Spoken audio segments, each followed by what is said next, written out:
what's going on? It's Monday once again. Here we are. We survived another weekend. Yeah. Of lots of drinking. Barely. Yeah. It takes us fucking all Sunday to recover. Pretty much. We're old now. Yeah, so. never really wake up all the way. You're like, oh. Sleep till like noon or 1 o'clock, and then we're just getting up going, ah. Yeah. You know what I mean? But yeah. Lazy all day. Usually by Monday we've recovered mostly. But yeah, it's still fun though. We actually can't go out next Saturday because they're having a private party at that place. So yeah. You know, I don't know if we're just going to stay in or find something else to do. I don't know. We could always go to Mannequins. We could go to Mannequins. Yeah. On Friday. Or actually, they do 80s on Saturday night, don't they? I think they do, yeah. Yeah, they do. I wonder if theirs is any good. I don't know. It might be insufferable. We'll see. We'll see what happens. It's probably insufferable. Probably better to do Goth on Friday. It'd probably be better to do Friday, yeah. But yeah. Insufferable normies. Insufferable normies. Yeah. All right, so this movie here has been requested multiple times by multiple people. I know that Phantom asked us about it like a long time ago, and I had it written down, but then I kind of forgot about it.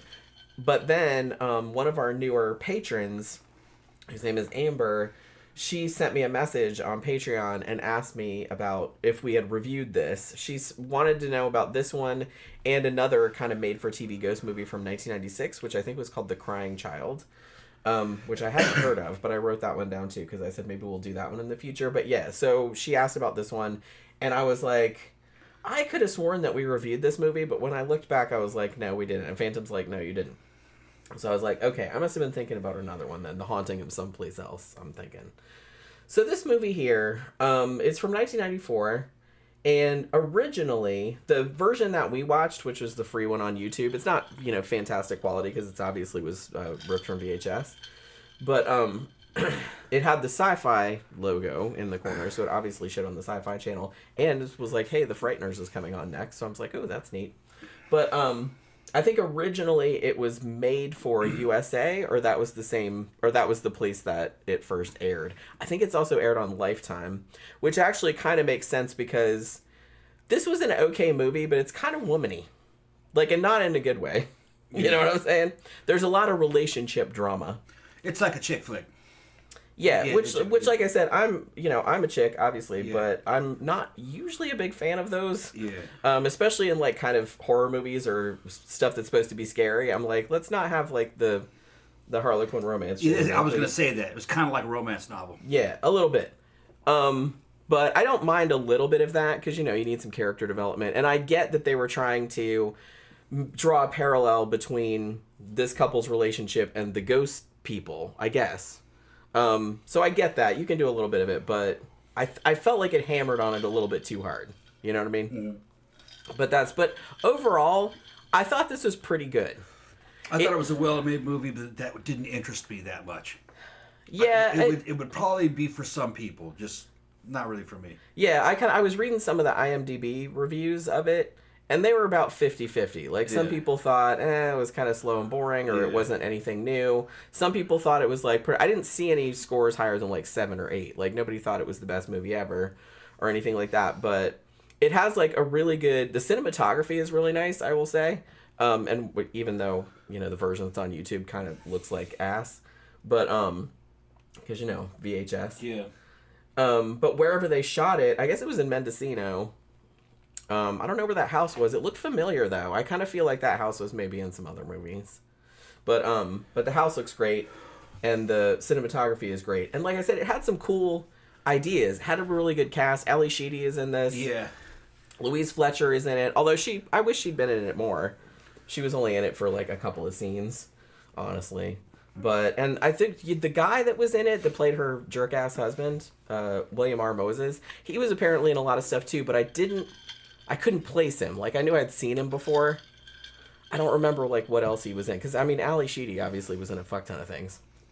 I will say, though, that, both of their characters... What are their characters' names? Susan and Mark, I think. Are not all that likable. She was more likable than him. I thought he was a dick. But she was kind of a dick, too, honestly. A little bit. She was kind of more justifiably a dick. But, I don't know. Neither one of them. And... there's an adorable doggy in this, and he doesn't make it. Yeah. And I'm like, would you guys please fucking stop? And the way he dies is really upsetting. Like, I've found it really upsetting. But we'll get into that in a minute. Because like I said, this is an old movie, so I don't care about spoiling it or not. And it's free on YouTube, so if you want to watch it, you can watch it. So here's the setup. So the two of them are self-described yuppies.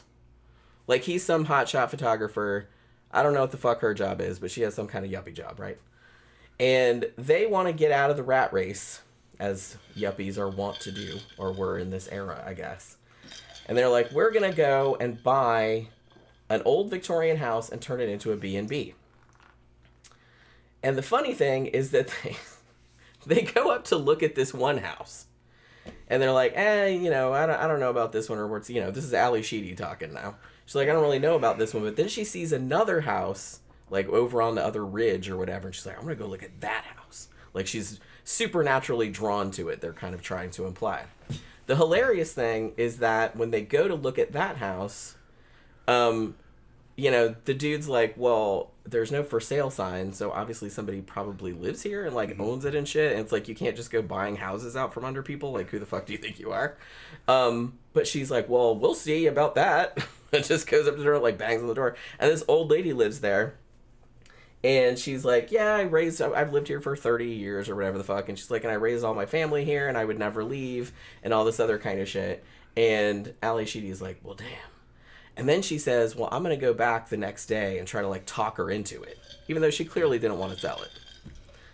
Well, it so happens that overnight, fortuitously, the old woman dies in the house, accidentally.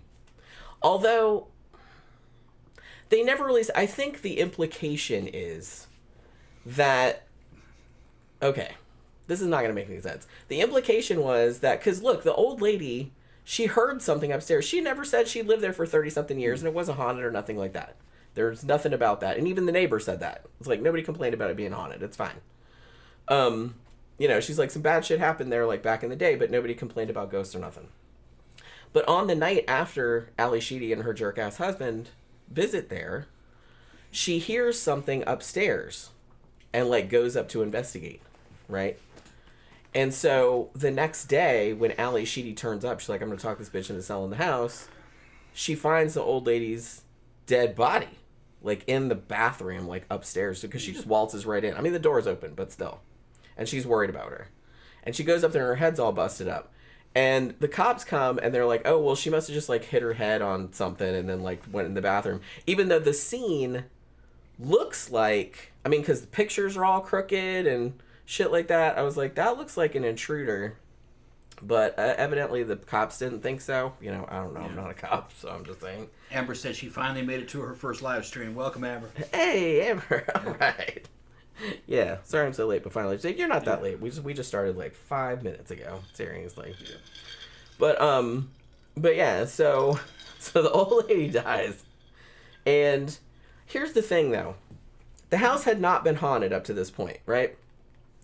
But you're led to assume that whatever was haunting the house, I guess, killed the old lady, made it look like an accident, so that Ally Sheedy and her husband would move in there. Because the haunting doesn't start until after they move in, which is like 2 months later. They don't immediately move in after the old lady dies. Because it's like 2 months later or something, and they, like, buy it from her daughter. But, like, I think later on, when Ally Sheedy says something about it to Louise Fletcher, who is her neighbor, you know, because Louise Fletcher is also kind of, like, sensitive or whatever, like Ally Sheedy is. So she's like, oh, well, maybe all the renovations that you did, because they're going to open it as a B&B, like, stirred up the ghost, which makes sense, because that does happen sometimes. But I was like, well, in that case, then who killed the old lady? Because it really didn't look like she died of an accident. And like I said, it seemed like the ghost or whatever was trying to get Ally Sheedy in there specifically. So 2 months later, they move in, they start renovating and all this other kind of shit. Now, it takes, like, a little while for any of the, like, real blatant haunting stuff to happen. I think the first thing that happens is that Ally Sheedy is, like, walking out on the beach and sees this creepy black dog. You know what I mean? Which kind of looks like a wolfie a little bit. And she kind of sees it and then it disappears and all this other kind of shit. And then, like, in the house, she, like, feels like a presence or something. And of course, just like in an episode of A Haunting, she tells her jerk-ass husband about this, and he's a real douche about it. I mean, he could just say, you know, I don't really believe that. Maybe something weird's going on. Maybe you saw something. But no, he has to, like, you know, he doesn't necessarily say that she's crazy, but I mean, the way he phrases it, like, he sounds like a real tool. So they have a huge fight, but then they, like, make up afterward. And then, slowly, like, stuff kind of starts to ramp up, you know what I mean? One of the first things that happens is that Mark, the jerk-ass husband, is out on the beach playing with the dog. And he gets approached by a hot woman in, like, a white outfit or something. And I'm like, ghost! But he doesn't think it's a ghost, obviously. It's just, spoiler alert, it is a ghost. But she looks like a solid-ass person. So she's just like, yeah, hi, I don't really live around here, blah, blah, blah. And she's like, she's clearly a little bit flirty, but not, I mean, she's not like, hey, can I jump on your dick or anything like that. But it's like, you know, you can tell she's kind of standing too close and all this other kind of shit. So he doesn't tell his wife about this because you find out later on that one of the reasons that they moved up here to do this whole B&B shtick is that he cheated on her. And so they're trying to, like, get away from it all and, like, because they both worked long hours and whatever. And so they're trying to, like, repair their marriage, which fair enough. So, you know, Ally Sheedy is all like, you said you never have any secrets for me or anything like that. Even though he literally doesn't tell her a single fucking thing that happens. Like, as I was like, okay, well, that's about as much as your promise left that. Because he doesn't say that he met this girl on the beach. Because this same woman, whose name is Sarah, turns up later, and she's like, hey, I know you guys aren't open yet, but I need somewhere to stay for B&B, blah, blah, blah. So they're not going to open for, like, 2 weeks, 4 weeks. I don't remember how long it was. But they're like, okay, well, you know, as long as you don't care that it's not all ready, you know, yeah, you can stay here. But obviously, Ally Sheedy is just kind of like, she's sus. This woman is very sus, and she's like hotter than me, this woman is hot as fuck. And also, my husband was just you know, playing hide the sausage with some other woman earlier, and it's like, so this is not a good situation. But she's like, you know, we need the money, obviously, because they spent all their money doing the renovations. So, as it turns out, this woman, man, she is like fucking, like I said, she's not super blatant, well, until later, but she for sure, like, comes in his photography studio. Oh, hey, what you doing? To me, it was blatant. I mean, it's pretty blatant. Yeah. And then, you know, she finds out that he's a photographer. Oh, I wonder what I'd look like if you took pictures of me. I don't think I'm very photogenic. And so I'm like, oh my God, please stop. And he's like, okay. Bitches of fucking nine. Okay, I'm not photogenic. Get the fuck out of here. I know, that's what I was like, oh my God, shut the fuck up. Yeah, Ally Sheedy was no slouch. She was cute. But this chick fucking outclassed her quite a bit. She did it, you know, like, yeah. Fucking funny. I don't know who that model. I don't know who that actress is. I can't remember what her name is. She's been in other shit because I'd recognize her, but she was kind of like a Gal Gadot kind of Gal Gadot type. Yeah, she did kind of look like that, kind of dark hair. Like that. Yeah, dark hair, kind of slightly dark complexion, but that type. Yeah. But yeah, so he's like, okay, well, I'll take some headshots of you, and he's taking pictures of her, and it's all on the up and up. Until he turns his back to put more film in the camera or something like that. And then she legit just takes her clothes off. And then she, like, comes up to him like, hey. And he's like, whoa, baby. No, I mean, in his defense, he's just like, no, I can't do this. And he fucking leaves. But he's... Okay, so, like I said, spoiler alert, this chick is a ghost. What I didn't really get... Okay, I'm not going to say I didn't get this. But I don't really understand... Because what happens is... After that, no, I think there's one more interaction. Like, the next morning, like, he comes downstairs, and she's there, and she's like, hey, want to go for a walk with me? And he's just like, no, like, let's not. I'm going to get in big trouble. So after that, Sarah disappears. Like, all her shit is gone. Like, I'm assuming she paid. I don't really know. They don't bring that up. But she disappears. They actually show her later, like, jumping into the ocean. Right, like she, you know, offed herself. But since she's a ghost, which they pretty much telegraph because they kind of, swipe over like a gravestone, like in the cemetery that has her name on it. And so the thing about it, you find out later on that whoever is haunting the house was the dude. It was the dude who built the house for his wife. And Sarah was that dude's mistress. And I guess she killed herself in real life. And they thought that the wife killed herself, but it turned out that he had really killed her. Right? I think, you find that out later on, as the story goes on. Because at first, when the haunting shit starts happening, Ally Sheedy kind of suspects that it's the old lady who owned the house, haunting it. I'm like, well, she seemed like a nice lady, though. She wouldn't do some of the dick stuff. Because one of the first things that happens is that they have an electrician in there working on the house, and he goes and turns off the power so he can install a light fixture or a sconce or whatever, and then it turns itself back on and electrocutes him. He doesn't die, but yeah, he's just like, I know I turned that shit off, it must have turned itself back on. And Ally Sheedy's like, yeah, the shit's haunted, but her husband, of course, does not believe her. Yeah, I remember when I was watching it, I thought, it's obvious they're saying she's a ghost, but I also kind of thought she was slightly like a revenant. Yeah, maybe she was so. awful solid. Yeah, she was just for real solid person. So, I thought she might have been a revenant, like something out of Unforgiven, Clint Eastwood flick. When a revenant, it's not really a ghost. Yeah, it's someone returned from the grave, but they're physical. Yeah, well, I mean, but she had kind of some, I don't know about supernatural powers, but there was a scene where... There were ghost powers. Where Mark was having sex with Ally Sheedy, Susan, his wife, and he saw his wife as Sarah for a minute. Yeah. And he flipped the fuck out. Yeah, she had paranormal abilities. Yeah, so she could do that. Yeah. But, I guess you could say probably fucking, what was his name?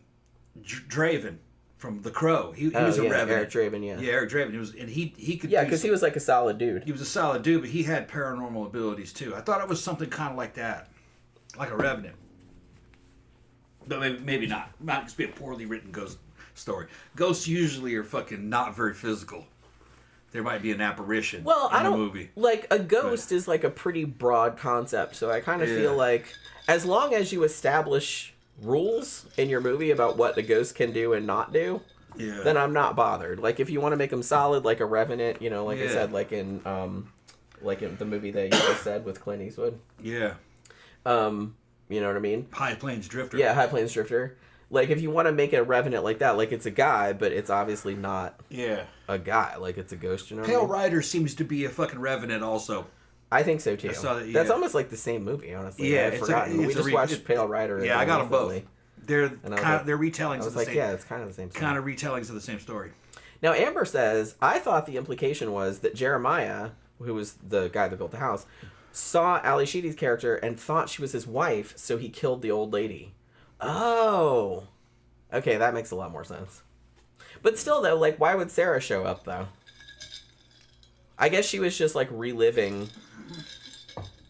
I guess because of Ally Sheedy and her husband's history, his history of infidelity, maybe the whole Sarah character, because she had been fucking around with Jeremiah back in the day, 100 years ago or whatever. So it's maybe they were paralleling, like I said, their relationship. Okay, that makes sense. But yeah, so the ghost does other shit because, like I said, they had a cute dog. What kind of dog was that? I can't. I don't remember.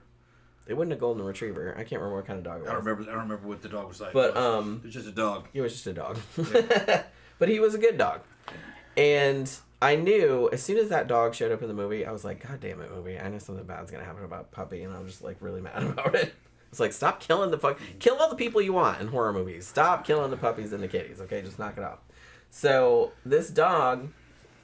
I knew something bad was gonna happen. At first, I thought because the scary black dog that Ally Sheedy saw, which is implied to be supernatural because they see it in a painting with Jeremiah, so it was his dog, and it comes in the house one night, through the pet door, and causes all kind of havoc. And because Max, their dog, was whining and stuff, I was like, oh shit, the black dog killed Max. But no, Max was okay that time. But then the jerk ass husband, Mark, he was in, I guess it was his photography studio or something like that. And, like, he turned the gas heater on, and the ghost turned the flame off. So, so all this gas is getting in there. And then it kind of left the door open. And so Max got out and then went into the room, and then it closed the door on him. And there's this horrible, horrible scene where the dog is desperately, like, trying to get out, like... And the dog was a really good actor. I was like, oh no. Oh my God. I was flipping out. And like the dog's like trying to bust the window and like trying to like pull the blinds off and shit like that. I was like, oh shit. And like he couldn't get out. And I was like, that's terrible. And then like, obviously like Mark comes out later and finds the dog laying there dead. I was like, God damn it, movie.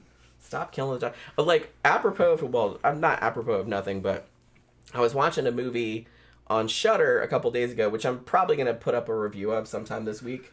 It's new. It's called The Rule of Jenny Penn. And there's a cat in that movie that turns up like a pretty significant... It's not a huge part of the plot, but it's like kind of a significant thing. And the whole time, like I had a knot in my stomach, like something bad is going to happen to that kitty. But like, spoiler alert, nothing bad happens to the kitty. I was so relieved. But, like, the whole time, every time I saw the kitty turn around, I was like, hide, kitty. You know what I mean? I was like, don't let anything bad happen to you. I was just so happy that nothing bad happened to the kitty in that movie. But not so much for the dog in this movie. Like, and they even show him, like, burying the dog. It was terrible. So, the ghost kills the dog like an asshole. And more shit happens. And then there comes a point where, because of all the shit because it turns out they report Sarah missing because they think she's a person, right? And then she just disappeared and left all her shit and didn't tell them where she was going. And so they call the cops and they're just like, what the fuck? Like, she was just here and we don't know where she went. So they investigate and they're just like, well, we don't know anybody by that name. It's like the only person by that name was here like 100-something years ago. And that's obviously, that can't be her, you know what I mean? So there's that whole thing. But...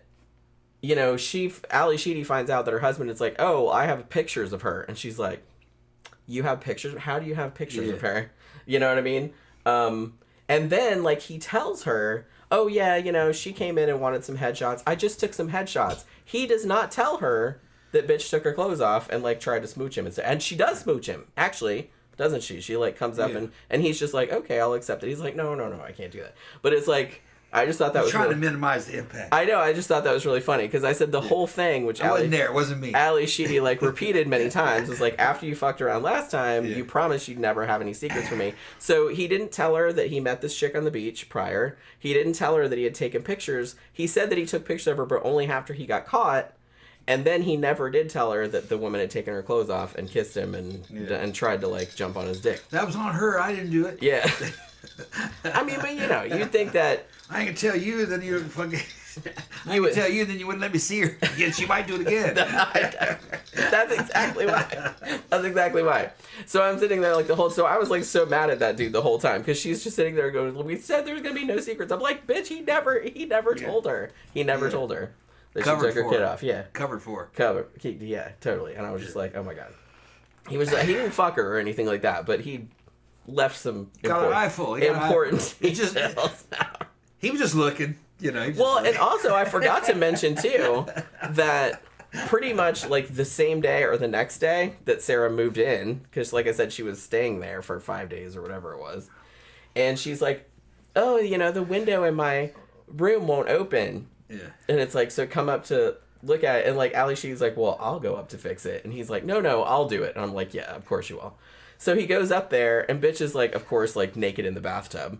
Yeah. Oh, okay, you're here to fix my window. And then she's like all coming out in her robe and like rubbing on her leg. And so I'm like, oh my God, can you be any more fucking blatant? But he didn't, like I said, he didn't take the bait, but it was just kind of funny. It's like how fucking obvious she was about it. And he never did, I don't think he ever did figure out that she was a ghost, did he? No, until the very end. Yeah. Because the thing about it is that they start having all these fights because Ally Sheedy is like, look, this fucking place is haunted. She goes to Louise Fletcher's house because she lives she's the neighbor. She's like lives a mile away, and Louise Fletcher's like, well, I've known the lady that used to live there, and she never said anything about it being haunted. But you just renovated it. Maybe you stirred something up, blah blah. And she kind of knew the history of the house, so she believed her, and she's like, well, if you're uncomfortable, maybe you should get out of there or whatever. But Ally Sheedy's like, well, I can't leave just like I'm in a haunting. I can't leave because we spent all our money on this, so we're broke now, you know what I mean? So we have to stay here and make the money. And, like, other shit happens, too. Like, I think the ghost, like, turns the water on and floods some of the rooms. So then, like, they can't open yet because, like, they have to have the carpets replaced and all this other kind of shit. And, of course, he gets upset at her because, like, oh, you left the bathtub on. She's like, I did fucking not. It's like, you're the one that left the gas on and killed the dog, so don't get up all on my case, you know what I mean? So, all that kind of shit is happening. So, their marriage is pretty much falling apart at this point, and they're just, like, screeching at each other. And he's like, well, look, if it's going to take this long and we have to do all these repairs, I have to go back to the city and work, like, get work or we're not going to have any money. So he leaves. But then when he's gone, like, a whole bunch of, like, paranormal shit starts happening. And it so happens that while he's gone, he takes some pictures and I don't think they say where he is. Like, he's apparently in some big city somewhere, but I guess he's, I don't know, San Francisco? I think it was San Francisco is what they said it was. Know. I think it was San Francisco. I really wasn't even questioning it. Yeah. And he takes some pictures, like, it's like an ad shoot or something. And in one of the pictures, there's, like, a demonic figure or something, like, in the back of the picture. And so he finally believes his wife that something bad is going on, and he tries to call the house, and she won't answer because all kind of paranormal shenanigans are going on. Because she passes out in the attic, and then she kind of gets possessed by Olivia, who is the wife of the who Jeremiah, the guy that built the house, he killed her. Yeah. The story was that she killed herself, and they were all in love and everything like that. But the real story was that he had, like, beat the shit out of her and killed her. Amber says she got pissed off and they killed the dog. That makes me so mad. Yeah. And they do it, like, I feel like every horror movie has to do this, like, we have to kill the cute animal just to show how fucking hardcore we are. I'm like, no, you don't. You can just kill more people if you want. And CB has a couple of review requests up there. Oh, yeah? One of them's Halloween 2, though, and we did that. Or was did we do Halloween 2? I don't think we've reviewed Halloween 2. We did Halloween 3. Yeah, we've done Halloween 3. Halloween 3 is one of my favorite movies. Yeah, it's great. Season of the Witch. It had nothing to do with fucking Michael Myers. No. But I love that fucking movie. Halloween 2 is pretty good, though. Yeah. It's like a follow-up. It takes place, like, right after the first Halloween. Does it? Like, right. Literally, like, Jamie Lee Curtis is, like, in the hospital, like, after the events. And then it's like, but it's pretty good. Most of it takes place in the hospital, if I remember correctly. I haven't seen it in a while. Yeah, I haven't seen it in a long time. But it's pretty good. Yeah, we might do that. Yeah, so Jenny, I would recommend reviewing To Catch a Killer, 1992, based on John Wayne Gacy, but it's like 3 hours long. Oh, but I mean, well, that's okay. I'll write it down, though, because... We got so much shit written down, Jen. I know, but, well, hey, we got a database. I know. I try to keep track of everything, but, you know... And it's like, then sometimes we'll be scrolling around, and I'll be like, ooh, I wanted to see that, you know what I mean? So, she remembers what you guys asked for. Most of the time. She's like, oh, yeah. When she sees it, she remembers. Oh, most of the time. Yeah, a lot of time. Like I said, I try to write them down when people say, and then I try to keep, like, a list, but sometimes I forget, or sometimes, you know, shit happens, you know what I mean? CB said she's a woman, but she's a woman that wants dick. She said... She may be a ghost, but she's still a woman that wants dick. Yeah, I mean... Evidently, ghosts have sexual desires, bro. I guess so. I mean, a lot of that happening. There's a whole. Look at succubus. Yeah. You know, succubus is. There's a whole subgenre of erotica. Yeah. That's like ghost fucking. Yeah. You know what I mean? Like spirit fucking. That's when you spiritually go out and fuck somebody like on the astral plane. I want that shit so bad. Here it goes. You're like going all different ways on her and shit. Then you come back. Then your soul comes back. Yeah. Sorry, I just thought of that scene from the original Ghostbusters where Dan Aykroyd was getting blown by that ghost. Yeah. I mean, they didn't show it, but they... You knew what was going on. They strongly implied that that's what was happening. So he's like, oh, okay, that's a nice fucking perk. But yeah, so finally, like, after all this was kind of fucked up, too. What happens is... Mark, after he finally sees this demonic figure in this picture and is like, oh my god, maybe my wife was right the whole time about all of this haunting business, and I probably should have listened to her, just like every haunting episode. Always listen to your wife when she says the shit's haunted, because it's always haunted. Especially in horror movies, anything like that. So he's like, okay, well, I have to get home, but he's like, I don't know how far Away he is. So he calls Louise Fletcher, the neighbor, and he says, hey, can you go over there? She's not answering, and I think something's wrong. And Louise Fletcher tries to go see what's going on with Ally Sheedy, and the black dog turns up in her back seat and makes her crash the car. And you think she's dead, but then, like, at the end, they do a little coda, like, oh, she's fine, she's in the hospital. And I'm just like, okay. I thought they actually, like, killed her, and I was like, wow, hardcore. But so, it's pretty low, the body count. Other than the dog, I don't think anybody dies. Because I thought the electrician at the beginning, I was like, holy crap, they did, but no, he was all right. And they tell you, too, because I thought, wow, they killed Louise Fletcher, but she didn't die either. They don't show her again after I thought they were going to kill that dude kind of like in the style of the movie The Evil. Yeah. You know what I mean? Remember when they moved in, they killed everybody that walked into the damn house? Yeah. One of my favorite fucking haunted house movies, The Evil. That's a great movie. And it's got like 5 different names. It's just a low budget but well made fucking haunted house movie. Came out, if I remember correctly, came out around the same time The Legacy came out, around that time. It was 78? Yeah. 79, somewhere around there, I think. Yeah. I think. Yeah, look, my little nanny Kimmy took me to see The Evil in the fucking matinee. You know something? Yeah. It's fucking weird. I was about 9, I guess. you're a little babysitter that you had a I love her. You had Yeah. a crush on. I have a picture of her. I'm gonna fucking dig it up. I got a picture from back in 7. And I was talking about so much love how much I love that girl. She was like Princess Leia. She looked like Princess Leia. And I finally found a picture and I showed it to Jen. She's like, oh. Because it was a little girl. Yeah. She's only like 12, 13. Well, yeah. 13. She's a little girl. She's just a little girl, yeah. I just had a fucking... That's what made me the player that I am. Well, I mean, you were really little. I was really little, and my mother would just hand me off to her. She just lived 2 stores, two. Here, watch this down. Here, watch it. We're gonna go fuck. Handle it. And she'd take me to all the little fucking parties, and they'd fucking smoke pot and fucking listen to Led Zeppelin and talk about boys and shit. And I'd be cuddled up with them all. Fucking, she'd take me to slumber parties and shit. so our parents could do shit over that. Yeah. And You're like her because I was showered with so much female fucking attention, and fucking I think it changed me. You know what I mean? Maybe you had a lot of positive. Yeah, I had a lot of positive reinforcement with female energy. Yeah. But I was talking about her. I was talking about like she was a superstar, and I finally showed it to her, and Jen's like, "Oh, she's a little girl." Yeah. Yeah. Well, yeah. I mean, I knew intellectually, I knew she was a little girl, but like when you see like when you see her, yeah. You know what I mean? Yeah, she didn't seem to be a little girl to me. She seemed like a full-grown woman. Well, yeah, because she you was were older like what, 6 or something. Yeah, and then I remember the day we broke up. Oh no! Remember the day we broke up? Oh no! I was coming out of fucking Jimmy's house. Fucking, they lived next to her actually, and fucking, she comes out of her house with a fucking dude, a little bit older than her, and they get in a car and leave. And fucking Jimmy looks at me and she goes like, "He's got a car," and I was like, "Yeah."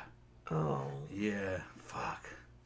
Yeah, I was probably about fucking 10. Yeah, I don't think you could take her anywhere in your big wheel. No. Damn. Fucking, there's your girlfriend, man.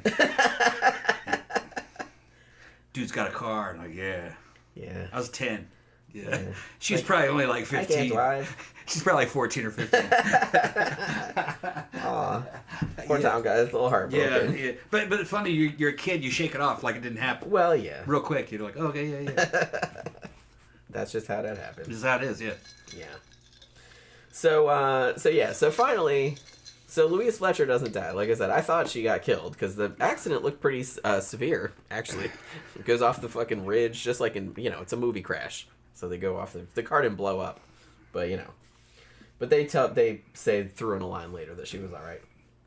But what ends up happening? Actually, I didn't expect, spoiler alert, the whole ass house to burn down at the end, because I guess when the husband finally shows up, Jeremiah is there, and like he's pretty solid too, and Ally Sheedy is kind of sort of halfway possessed by the Olivia ghost who was his wife, who he killed.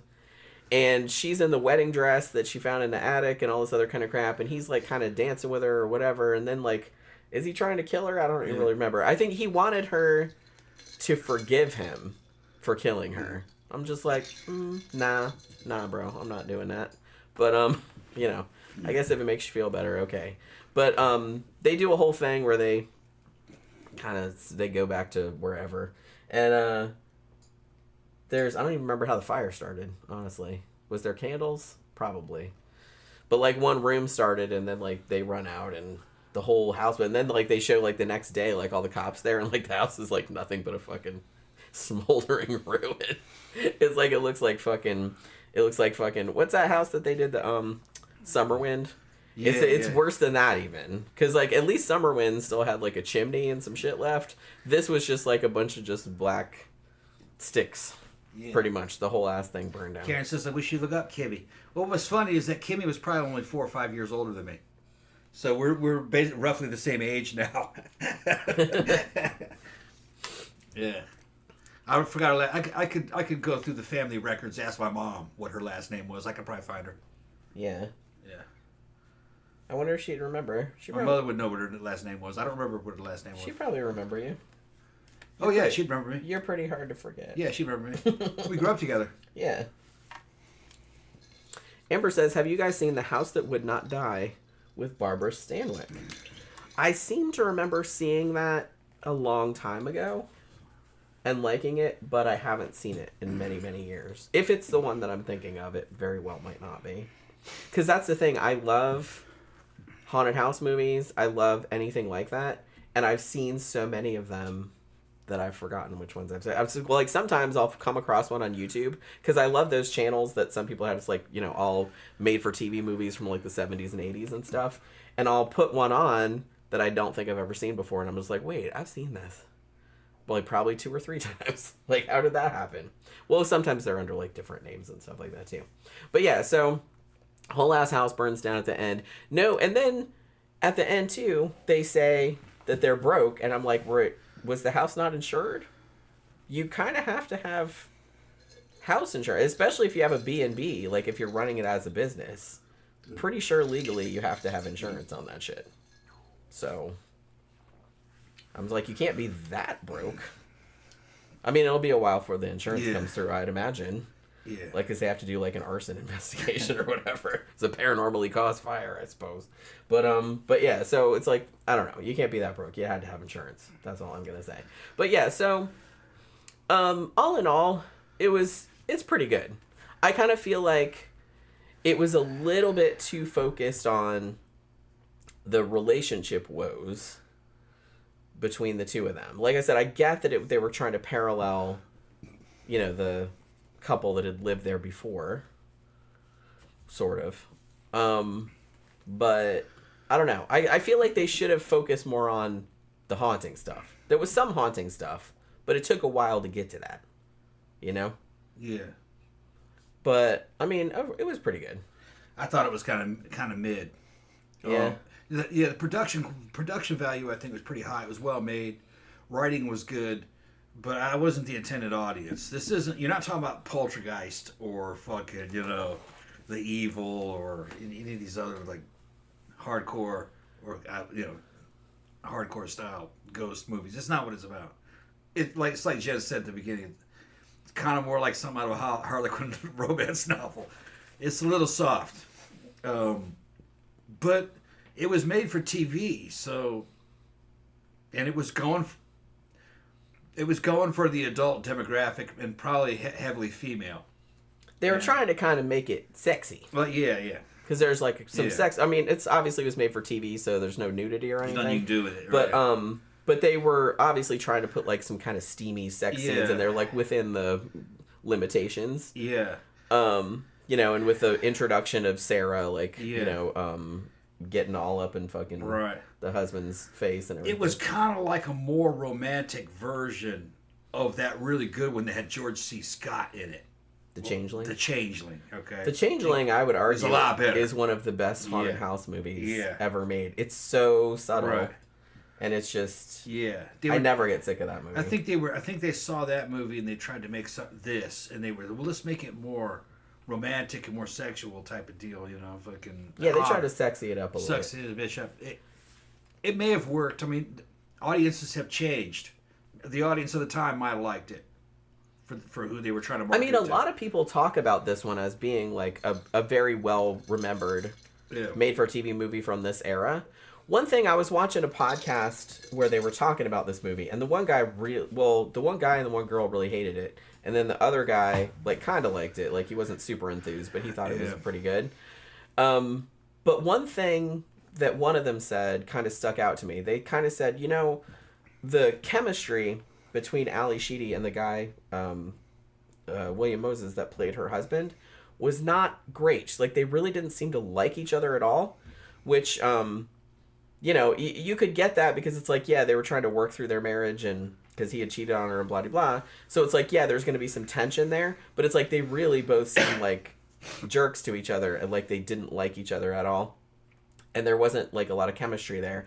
And somebody said, it's like, if they'd had a different actor in that role, like somebody she had worked with before, they're like Andrew McCarthy, for example, who she worked with in, what the fuck was the name of that? St. Elmo's Fire. Because they had really good chemistry in that movie. She's like, so maybe if it had been a different actor, like, it would have played a lot better. Because to me, she didn't come across as super, super likable, but he came across as just a raging dickhole, like, the whole time, like, from the beginning. So I didn't really have a lot of sympathy for him. I really didn't care what happened to him. Because he just seemed like a jerk face, like, the whole time. Like, and he was just unnecessarily hostile toward her, even though he was the one that fucked up. And I don't know, he just seemed like a real tool. And I was just kind of like, okay. So I kind of feel like if they'd had another actor in there, maybe it could have... He did an okay job. It's just I don't think they had very good chemistry with one another. It was... Look, when it comes, we're talking about made for TV, okay? And it's when it comes to horror, and made for TV horror, it's real hard to beat Salem's Lot. That who is it that did that fucking movie? Tobe Hooper, yeah, same that guy as movie Texas there, Chainsaw Massacre, yeah, that and Life Force. As far as fucking made for TV, Salem's Lot, okay, and that was from around this time also. Before this, actually. Yeah, well, this was 90s. This is 90s. That was 70s. Before the 70s. Yeah. That was 70s. I have Salem's Lot on Blu-ray. It's fucking... You can sit down, me and Jenna watch that shit today and be like, oh, we just watched it a couple months ago. Yeah, it's good. Whole thing. It's like three or 4 hours long because it was like a little mini-series. Yeah. And then after that, made for TV and running in second place would have been the Stand mini-series. Another Stephen King story. That was fucking great. I liked it, but I kind of feel like I liked Storm of the Century better. I didn't know that one. I haven't seen it. I just reviewed that for my blog a while back. That was made for TV? Yeah. Good. And Rose Red was pretty good too. Yeah. But and I just did a thing about that. And but I'm going to defend made for TV Stand. Jen didn't like it. I like it okay. But it did have some goofy visuals to it. It's are you talking about The Shining? Yeah, The Shining. Sorry, okay. The Shining. Oh yeah, no, I don't. Shining, I don't like that. She don't like. I'm going to defend The Shining. The Mick Garris directed one. Yeah, the one that Stephen King wrote. Yeah, I would say like fucking. I do not like third, that at fourth place. I'd probably put the TV Shining. When we're talking about in the TV category. Yeah. Now it's no fucking Kubrick. But it is closer. No to one is. But really. yeah, that was hard to top that. That's a better telling. Hard to top. But if you want to know what the book is like, you see the made for TV. Yeah, like I said, if you're doing a book report, on Stephen King's The Shining and are too lazy to read it, then you read that. You watch that one. Yeah. Don't watch the Stanley Kubrick one, or you're gonna fail. Yeah. But you know what I mean. Both of those are good movies. They're both. The Kubrick one is a masterpiece, and just the way it's told. It's also pretty close to the book. That's what you would have seen if you were Wendy. That's what you would have seen if you were Wendy. That movie Wendy didn't know all the backstory out of me when I was a kid. Holy shit! And Wendy didn't know all the backstory and what was happening in the spirit world between the ghosts, and didn't know what was happening. So that's why that movie. That's why Kubrick's version was so fucking weird and eerie, because you just didn't know what was happening. Yeah, you didn't have any context. Yeah, which that's part of the fucking alienation that movie put you under. So that would have been fucking Wendy's experience. If you watch the television version of it, you're seeing it, what the experience of that story is like if you're the reader of the book. Yeah. You know. That's a very good way of putting it. Yeah. You see it's like You see all the you're layers, like what the the ghosts are doing. omniscient. You're like an omniscient. Yeah. You looking know what down. the ghosts are doing. You know Yeah. what fucking Jack is doing. You know what Wendy's doing. You know what fucking Tony's doing. Because Tony, the little boy that lives in my mountain, he's just a little thing, just like a little sidebar, and he's a main character in the book. Yeah. You know. And he's Danny when he's older. He's Danny when he's old. He's Danny's manifestation of his psychic abilities. Yeah. It's the one that's showing him things. But I told you, Yeah, it's much scarier in the Kubrick version. Yeah. That you never see it. Because you don't know everything. Because you don't know Yeah. everything. And to me, horror is much better If you don't know. with very few exceptions. Yeah. The less you know about something. Right. You can't make it so you don't know anything and it's just confusing. But it's like just enough information to give you some context, and that's it. Don't like over-explain shit. You don't need to. You know what I mean? I kind of feel like that's what, since we were talking about Halloween earlier, that's what kind of made the first Halloween and the second one to a lesser extent so great, was that it didn't explain Michael Myers. He's just the boogeyman. Yeah. Is he supernatural? Is he not? We don't know. Yeah. Who knows? Don't explain it. But like Yeah. the later ones tried to explain shit. That's why sequels are not good, because it's like, well, we need material for the sequel, a story. So it's like we need to explain the backstory. We need to do a prequel. We need to know where the monster came from. No, we don't. No, we don't. We don't need to know any of that. It just makes everything less scary. You know what I mean? You're just over-explaining shit. The unknown is always scarier than the known. Always. So it's like, don't over-explain shit. I don't know why they do that. So, yeah, Amber says the Changeling messed me up when I was a kid because I'm in a wheelchair, so seeing what happened to that kid got to me. Yeah, I mean, that was a fucking... Seeing that kid get murdered, you know what scares me about that movie the most? I mean, other than that fucking red ball, which it's stupid because it's just like a red ball bouncing down the stairs. That's, I don't know, it's just so fucking creepy. But you know what's creepier in that movie to me is when they do the seance and that medium's voice, just like the way she's asking the questions and she's doing like the automatic writing and shit. And she's asking the questions and she just has this like real flat affect like to her voice, and that freaked me the fuck out. I don't know why, but it's just like, I think I've mentioned this before, but I really probably need to dig into why this could be, but anytime in a horror movie, like when people talk with real flat voices, or when their voice like changes pitch real suddenly or something like that, that freaks me the fuck out, and I don't know why. Like, you remember that scene in Nightmare on Elm Street where Nancy is in her English class and the guy, like another student, is at the front of the classroom and he's reading from Macbeth or Romeo and Juliet, like a Shakespeare play, and he's reading from it and she falls asleep without realizing it, and so like, and you don't realize it either because it just kind of stays the same, but his voice, like he's reading normal and then all of a sudden he starts whispering like that, and it's just, oh, that freaks me out so bad. But it's just like, I don't know why that kind of shit gets to me, but it does. So that's why that scene in The Changeling with the seance that medium's voice, like, freaks me out. Like, listening to her voice, that, I don't know why that freaks me out so much. Amber says, did you guys see the prequel to Rose Red and read the book? It's called The Diary of Ellen Rimbauer. I read the book, and I saw that the movie was on Hulu or Amazon Prime, and I'm actually thinking about reviewing that. I'm not promising anything, but I might do a book versus movie comparison, because I think I have The Diary of Ellen Rimbauer around here somewhere. So like if I reread it and then watch the movie, and I can do a comparison, because I like doing those, but they take a long time to do. So I might do it, I might not. But I do have over on my other, because I have another channel called The Scare Salon. I only post on there probably about once a month or something. But I did a breakdown of, like a long breakdown of Rose Red. And I did one of Storm of the Century too, because that was also on Hulu. But yeah, so I was gonna say too that when we were talking about made-for-TV horror, if you have never seen it, one of my favorite made-for-TV horror movies, it's horror, thriller, suspense, something, was The Strange Possession of Mrs. Oliver. I don't know that one. With Karen Black. I was gonna say, what about Trilogy of Terror? Yeah, since we're talking about Karen Black. Yeah. But see, everybody knows Trilogy of Terror. I mean, Yeah. that's a fucking classic. Karen Black, masterpiece, man. Sexy ass Karen Black with her lazy eye. Yeah, I love that one. Yeah, she's fucking hot. But yeah, she was in another one called Strange Possession of Mrs. She was in all three. Yeah, but she played a different character. Yeah. Like in each one. Yeah. And all of them are good. Like everybody Yeah. remembers the Zuni doll one, Zuni doll, obviously, because that was the best one. But it's like they're all good. Like The all one with three her and her segments are twin, evil twin. Remember that? Yeah. That was a good one too. Yeah, we reviewed that a while back. But yeah, Strange Possession of Mrs. Oliver. I think I did a video for that. I might have done it on my other channel. That a long time ago.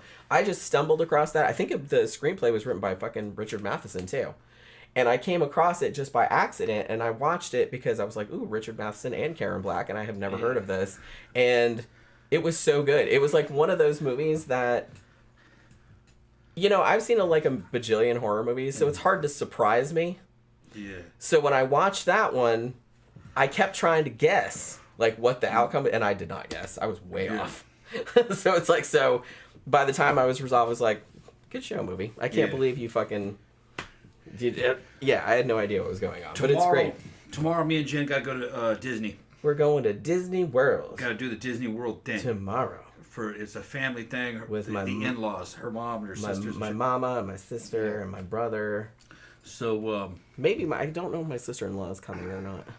We'll probably post some videos of it. Make sure you take your phone. Yeah, I'm going to take my phone with me. Get some videos of me and you in a haunted house and shit. And then we'll post that. And then let's go get us something to eat. Yeah, we're going to go get some food. So yeah, we're going to Disney tomorrow. And then Wednesday is our regular show.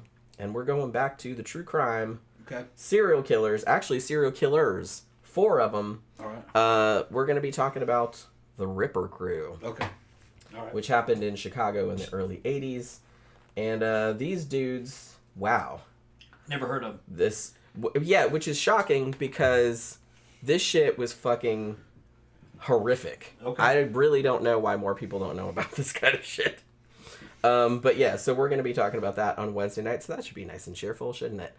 So yeah, thank you everybody for dropping by and hanging out with us this evening. Thank you for everybody that recommended this movie. We'll get around to doing some of the other ones you guys recommended too. Like I said, I have a huge list, and we'll get to them eventually, I promise. But yeah, so have a good rest of your evening, you guys. Have a good day tomorrow, and we'll see you guys again on Wednesday night.